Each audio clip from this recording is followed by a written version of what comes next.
ఆంధ్రప్రదేశ్ రాష్ట్ర రాజధాని అమరావతి. అయితే ఈ విషయం ఆంధ్రప్రదేశ్లోని సామాన్య ప్రజలు అన్ని రకాల వర్గాలు ఈ యొక్క విషయాన్ని ఆమోదించినప్పటికీ ఒక్క వైఎస్ఆర్సీపీకి చెందినటువంటి వ్యక్తులు నాయకులు మాత్రం ఈ విషయాన్ని ఇంకా జీర్ణించుకునేటువంటి పరిస్థితి. నిత్యం లేగిస్తే అమరావతి మీద విషయం జమ్మేటువంటి యొక్క వైఎస్ఆర్సీపీ సోషల్ మీడియా కావచ్చు, వైఎస్ఆర్సీపీ నాయకులు కావచ్చు, గత కొద్ది నెలలుగా ఈ యొక్క అమరావతి గురించి ఉలుకు లేదు పలుకు లేదు. కారణం ఏంటి? ఇదే అంశం గురించి మరిన్ని విషయాలు తెలుసుకోవడానికి మనతో ఉన్నారు సీనియర్ జర్నలిస్ట్ సత్యమూర్తి గారు. సార్ నమస్కారం అండి. నమస్కారం సార్, ఇప్పుడు చూసుకుంటే ఆంధ్రప్రదేశ్ రాష్ట్ర రాజధాని అమరావతి అనే విషయానికి సంబంధించి వైఎస్ఆర్సీపీ నాయకులు 2019 నుంచి 2024 మధ్య వాళ్ళ అధికారంలో ఉన్నప్పుడు, ఇప్పుడు అధికారం కోల్పోయిన తర్వాత కూడా అనేక రకాలుగా దాన్ని టార్గెట్ చేసుకుని ఎన్నో విషయాల గురించి ట్రోల్ చేశారు అమరావతికి సంబంధించి. కానీ ఇప్పుడు గత కొద్ది నెలలుగా మాత్రం అసలు అమరావతి అనే అంశం గురించి కూడా వాళ్ళు మాట్లాడలేదు. సడన్గా ఏమైందంటే, అంటే మార్పు వచ్చిందంటారా, లేకపోతే అమరావతి విషయంలో వాళ్ళ స్టాండ్ మారిందంటారా, ఏమనుకోవాలి? మీరు మరీ విచిత్రంగా అడుగుతున్నారు వెంకట గారు. వైసీపీ వాళ్ళు మాట్లాడితేనేమో మాట్లాడారంటారు, మాట్లాడకపోతేనేమో ఎందుకు మాట్లాడటం లేదంటారు. ఎందుకు మాట్లాడటం లేదు అంటే, అమరావతిలో డెవలప్మెంటు చాలా ఫాస్ట్గా జరుగుతున్నది. ఎవరు ఊహించనంత ఫాస్ట్గా డెవలప్మెంట్ జరుగుతున్నది. అమరావతిలో ఏం డెవలప్మెంట్ జరగాలి? కన్స్ట్రక్షన్ యాక్టివిటీ ఫుల్ స్వింగ్లో జరగాలి. అదే జరుగుతున్నది అక్కడ. ఓకే. రోడ్డు కనెక్టివిటీ ఫుల్ స్వింగ్లో జరగాలి. అదే జరుగుతున్నది అక్కడ. మనం చూసాం ఒక 2-3 నెలల కిందటి వరకు కూడా కొంచెం అక్కడ ల్యాండ్ పూలింగ్కి భూములు ఇచ్చిన రైతులు కొన్ని సమస్యలు ఎదుర్కొన్నారు. ఆ సమస్యలని మ్యాగ్నిఫై చేసి చూపించటంలో వైఎస్ఆర్ కాంగ్రెస్ పార్టీ చాలా చురుకుగా వ్యవహరించింది. ఆ సమస్యల్ని మ్యాగ్నిఫై చేసి వాళ్ళు చూపించారు. వాళ్ళు చూపించటానికి వీలుగా సిఆర్డీఏ అధికారులు కూడా చేశారు. నేను అప్పుడు కూడా చెప్పా, రైతులకి సమస్యలు ఉన్నాయి, ఆ సమస్యల్ని పరిష్కరించకపోతే ప్రాబ్లం అవుతుంది, ప్రభుత్వం మీద విశ్వాసం పోతుంది అనే విషయాలు నేను కూడా చెప్పాను. ఆ తర్వాత ఎప్పుడైతే మున్సిపల్ వ్యవహారాల శాఖ మంత్రి నారాయణ, కేంద్ర మంత్రి పెమ్మసాని చంద్రశేఖరు, స్థానిక శాసనసభ్యుడు శ్రవణ్ కుమార్ తోటి 3 మెంబర్డ్ కమిటీని ముఖ్యమంత్రి చంద్రబాబు నాయుడు వేయటం. ఆ 3 మెంబర్డ్ కమిటీకి ఇంకా వేరే టాస్క్ లేదు, రైతుల సమస్యను ఫస్ట్ పరిష్కరించడమే. ఆ టాస్క్ అట్లా ఇచ్చి ప్రతి వారం సీఎం మానిటర్ చేయటం మొదలుపెట్టాడు. దాంతో అన్ని సాల్వ్ అయిపోయినాయి. మొత్తం ఇప్పుడు రైతులకి సంబంధించిన సమస్యలన్నీ దాదాపుగా 90-95% సాల్వ్ అయిపోయినాయి. అందరికీ కూడా రిటర్నబుల్ ఫ్లాట్స్ ఇచ్చేశారు. డిస్ప్యూట్ ఉన్న వాళ్ళకు కూడా రిజాల్వ్ చేసేసారు. లాటరీ పద్ధతిలో ఈ ప్లాట్స్ కేటాయింపు అనేది సక్సెస్ఫుల్గా జరిగిపోతూ ఉన్నది. ఇదే రైతులకు కావాల్సింది. ఇంతకన్నా ఇంకేం కావాలి? అంతే కదా. ఒకవైపు ఏమో కన్స్ట్రక్షన్ యాక్టివిటీ జరుగుతూ ఉన్నది ఫాస్ట్గా, రెండో వైపు ఏమో రైతులకి సంబంధించిన రిటర్నబుల్ ఫ్లాట్స్ ఇవ్వటం అనేది వేగంగా జరుగుతూ ఉన్నది. ఇప్పుడు ఈ రెండిట్లో ఏదో ఒకటి చేసినా కానీ మళ్ళీ ప్రాబ్లం వచ్చేది. కన్స్ట్రక్షన్ యాక్టివిటీ ఫుల్ స్వింగ్లో చేస్తూ రిటర్నబుల్ ఫ్లాట్స్ ఇవ్వకపోతే అది ఎవరి కోసం చేస్తున్నట్టు?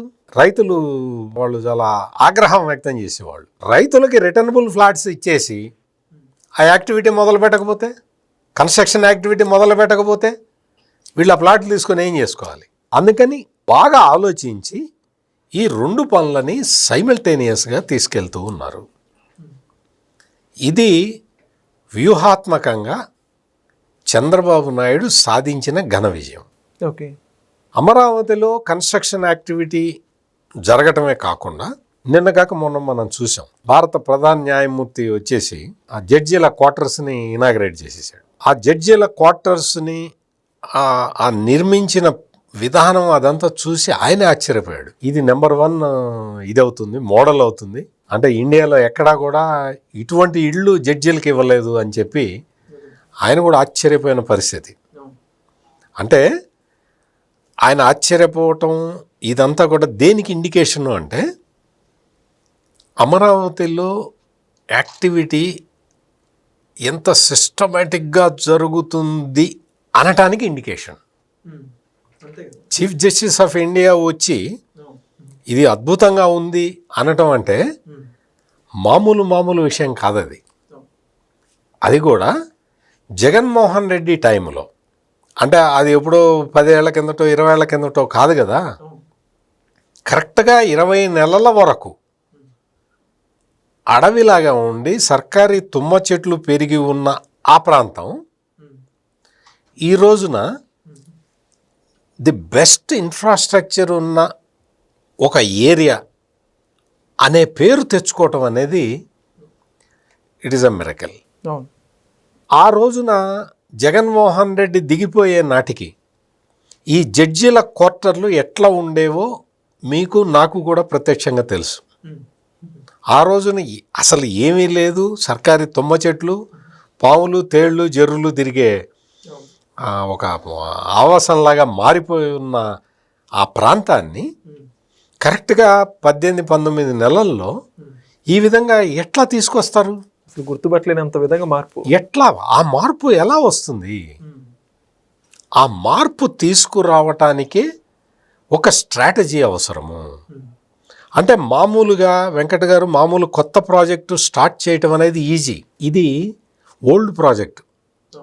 ఈ ప్రాజెక్టుకి సంబంధించిన కాంట్రాక్టర్లకి అప్పట్లో 2014-19 మధ్యకాలంలో చంద్రబాబు నాయుడు ముఖ్యమంత్రిగా ఉన్న సమయంలో ఖరారు చేసిన టెండర్లని ఆ టెండర్లు ఎవరైతే వేసుకున్నారో ఆ కంపెనీలని జగన్మోహన్ రెడ్డి వేధించి చంపాడు, టార్చర్ పెట్టాడు. వాళ్ళ యంత్రాలు అక్కడి నుంచి తీసుకెళ్ళనివ్వలేదు. అవన్నీ ఇన్ఫ్రాస్ట్రక్చర్ కంపెనీలు, కన్స్ట్రక్షన్ కంపెనీలు, వాటికి మెయిన్ స్ట్రెంగ్త్ యంత్రాలే. అటువంటి యంత్రాలు అక్కడ తీసుకొచ్చి పెట్టి కన్స్ట్రక్షన్ యాక్టివిటీ చేస్తూ ఉంటే ఆ కాంట్రాక్టర్లు కానీ సబ్ కాంట్రాక్టర్లు కానీ ఆ మెషినరీని పక్కకి తీసుకెళ్తానన్నా తీసుకెళ్ళనివ్వలేదు. జగన్మోహన్ రెడ్డి అడ్డుపడ్డాడు. బిల్లులు సెటిల్ చేయమంటే బిల్లులు సెటిల్ చేయలేదు. వేరే పని చేస్తామంటే చేయనివ్వలేదు. వాళ్ళ మీద కోర్టులో కేసులు, రకరకాలుగా కాంట్రాక్టర్లు ఇబ్బంది పడ్డారు. ఆ కాంట్రాక్టర్లు కూడా ఏదో ఆషామాషి చిన్న కంపెనీలు కాదు. ఎన్సిసి, షాపూర్జీ, పల్లంజీ, ఎల్ఎన్టీ, నేను 3 పేర్లే చెప్తున్నా. ఈ 3 పేర్లు ప్రెస్టీజియస్ ఇన్ఫ్రాస్ట్రక్చర్ కంపెనీస్, దేశంలో టాప్లో ఉంటాయి అన్నీ కూడా. ఈ 3 కంపెనీలు అంతర్జాతీయ బిడ్లలో కూడా పార్టిసిపేట్ చేస్తుంటాయి. అటువంటి కంపెనీలని జగన్మోహన్ రెడ్డి ఇబ్బంది పెట్టాడు. వాళ్ళు ఏం చేయాలో అర్థం కాని పరిస్థితి. అసలు ఇతను ఎక్కడ దొరికాడయా, అసలు ఈ ఆంధ్రప్రదేశ్కి ఇటువంటి ముఖ్యమంత్రి దొరికాడేంటి అని చెప్పి ఇంటర్నేషనల్ ఇన్ఫ్రాస్ట్రక్చర్ కంపెనీలు మాట్లాడుకున్న రోజులవి. అటువంటి పరిస్థితుల్లో మళ్ళీ వాళ్ళని పిలవటం, ఆ కంపెనీలని మళ్ళీ ఆంధ్రప్రదేశ్లో పనిచేసేలాగా చేయటం. వాళ్ళు ఏమంటారు, మామూలు చిన్న కంపెనీ అయితే మళ్ళీ వర్క్ ఇస్తే మళ్ళీ చేస్తారు, వాళ్ళకి అవసరం వర్క్స్. చిన్న కంపెనీలకి అయితే అవసరం, వీళ్ళకేంటి అవసరం? అందుకని పాత డిస్ప్యూట్స్ క్లియర్ చేసి, పాత బిల్లులు క్లియర్ చేసి, కొత్త ఆ కాంట్రాక్ట్ని మళ్ళీ రెన్యూవల్ చేసి, కొత్తగా మళ్ళీ టెండర్లు పిలిస్తే మళ్ళీ ప్రాసెస్ డిలే అవుతుంది. కాబట్టి న్యాయపరంగా తీసుకోవాల్సిన అన్ని చర్యల్ని తీసుకొని వాళ్ళతోటి ఒప్పించి మళ్ళీ కన్స్ట్రక్షన్ మొదలుపెట్టారు. ఇది మామూలు విషయం కాదు. చంద్రబాబు నాయుడికి బ్రాండ్ ఇమేజ్ ఉంది కాబట్టి ఇది జరిగింది, కానీ ఇంకో ముఖ్యమంత్రి అయితే చెయ్యలేడు. వాళ్ళని ఆ కంపెనీలని బతికి. ఈ రోజున ఏం జరుగుతుంది మీరు వెళ్ళి చూస్తే, ఐకానిక్ టవర్స్ ఒక్కసారి మనకి నెల రోజులు గ్యాప్ ఇచ్చి వెళ్ళి చూస్తేనే మనకి ఇంత డెవలప్మెంట్ ఎట్లా జరుగుతుంది అనిపిస్తుంది. ఆ హైకోర్టు బిల్డింగ్లో ఇప్పుడున్నది డిస్ట్రిక్ట్ సివిల్ కోర్టు, అది డిస్ట్రిక్ట్ కోర్టు. ఇప్పుడు హైకోర్టు నడిచేది. అంటే హైకోర్టు నడిచే అంత ఇన్ఫ్రాస్ట్రక్చర్ని డిస్ట్రిక్ట్ కోర్టుకి పెట్టాడు ఆ రోజు చంద్రబాబు నాయుడు. అంటే హైకోర్టు ఎట్లా ఉంటుందో మీరు ఆలోచించండి.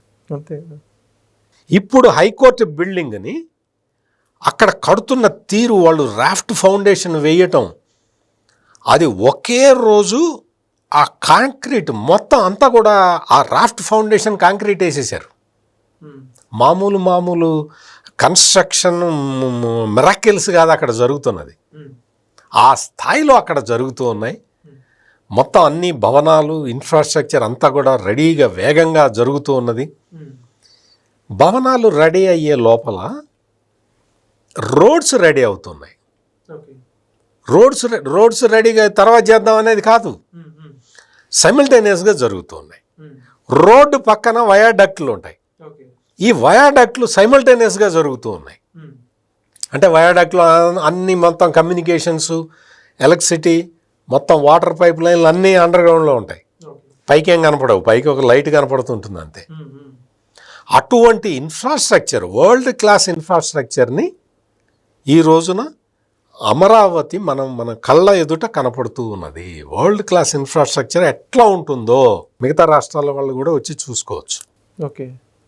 ఇంకొకటి ఏంటి అంటే ఆ రోజుల్లోనే కాదు, నిన్న మొన్నటి వరకు కూడా ఈ వైఎస్ఆర్ కాంగ్రెస్ పార్టీ మేధావులు అందరూ వచ్చి ఒకడొచ్చి చెప్తాడు రిజర్వాయర్లు పూర్తి చేస్తున్నారంటాడు, ఇంకొకడు వచ్చి చెప్తాడు కొత్త రిజర్వాయర్లు తవ్వుతున్నారు అంటాడు.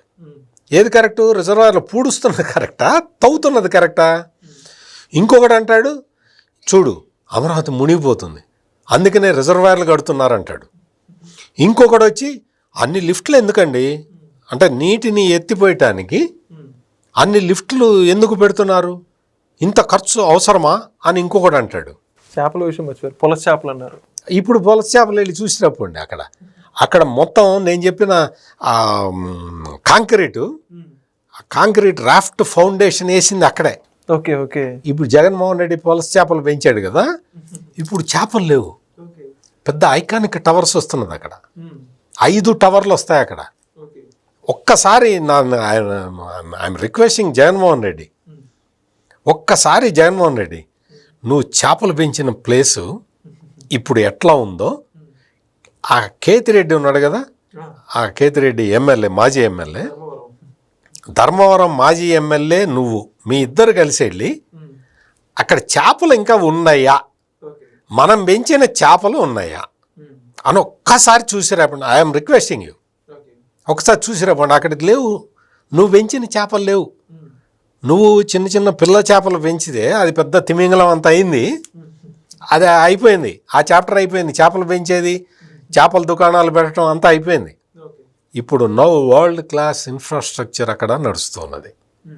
అందుకని సమస్యల్ని పరిష్కరించడం, రైతుల సమస్యల్ని పరిష్కరించడమే కాకుండా వరల్డ్ క్లాస్ ఇన్ఫ్రాస్ట్రక్చర్ని తీసుకురావటం, ఈ రిజర్వాయర్లని అక్కడ సహజంగా ఉన్న రిజర్వాయర్లని అక్కడ సహజంగా వాగుల ద్వారా పాలవాగు, కొండవాగులని ఆ ప్రవాహాన్ని రిజర్వాయర్లలోకి మళ్లించటం, ఆ రిజర్వాయర్లలోకి ఆ వాగులు వచ్చి చేరేలాగా చూడటం, వచ్చిన తర్వాత ఆ రిజర్వాయర్లు మొత్తం 3 రిజర్వాయర్లు, ఆ 3 రిజర్వాయర్లు నిండిన తర్వాత ఆ నీటిని ఎత్తి మళ్ళీ కృష్ణానదిలో పోయటం.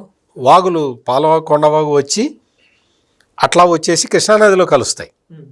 అందుకని ఆ న్యాచురల్ కోర్స్కి ఎక్కడా కూడా డిస్టర్బెన్స్ లేకుండా మనం కావాల్సిన నీళ్లు ఉంచుకొని మిగిలిన నీళ్ళని ఎత్తి కృష్ణానదిలో పోస్తారు.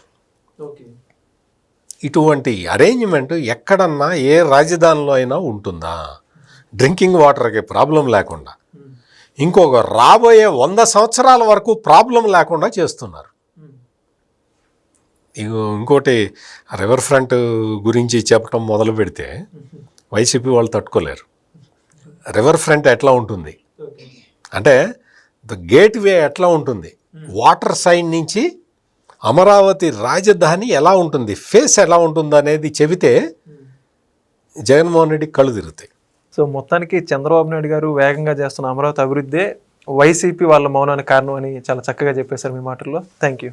నమస్కారం అండి. Please subscribe to Leo News for more videos.